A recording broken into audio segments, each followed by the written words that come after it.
ಗೆಳೆಯರೆ, ಈ ವಿಜಯನಗರ ಸಾಮ್ರಾಜ್ಯ ಅಂದರೆ ನಮಗೆ ನೆನಪಾಗೋದು ಬೀದಿ ಬೀದಿಗಳಲ್ಲಿ ಮುತ್ತು ರತ್ನಗಳನ್ನು ರಾಶಿ ಹಾಕ್ತಾ ಇದ್ರು ಅನ್ನೋ ಕತೆ. ಹಾಗೂ ಆ ಸಾಮ್ರಾಜ್ಯದ ವೈಭವವನ್ನು ಉತ್ತುಂಗಕ್ಕೇರಿಸಿದ ಶ್ರೀಕೃಷ್ಣ ದೇವರಾಯ ನಮಗೆ ನೆನಪಿಗೆ ಬರ್ತಾನೆ. ತನ್ನ ಬದುಕಿನ ಬಹುಭಾಗವನ್ನು ಯುದ್ಧಗಳಲ್ಲೇ ಕಳೆದ ರಾಯ ವಿಜಯನಗರ ಸಾಮ್ರಾಜ್ಯದ ಕೀರ್ತಿಯನ್ನು ವಿಸ್ತರಿಸಿದ್ದು ಮಾತ್ರ ಅಲ್ಲದೆ ಅದರ ವಿಜಯದ ಸಂದೇಶವನ್ನು ದೇಶ ವಿದೇಶಗಳಿಗೆ ತಿಳಿಯೋ ಹಾಗೆ ಮಾಡಿದ. ಹಂಪಿಯನ್ನು ನೋಡೋದಕ್ಕೇನೆ ನಾನಾ ದೇಶದ ಪ್ರವಾಸಿಗರು, ಇತಿಹಾಸಕಾರರು ಬರ್ತಾ ಇದ್ರು.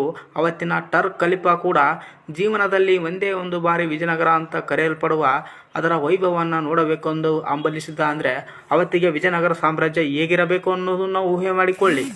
ಅಂತಹ ವಿಜಯನಗರ ಸಾಮ್ರಾಜ್ಯ ಅದರ ಸಮೃದ್ಧಿ ಸುಖವಾಗಿ ಸುಮ್ಮನೆ ಆಗಿರೋದಲ್ಲ.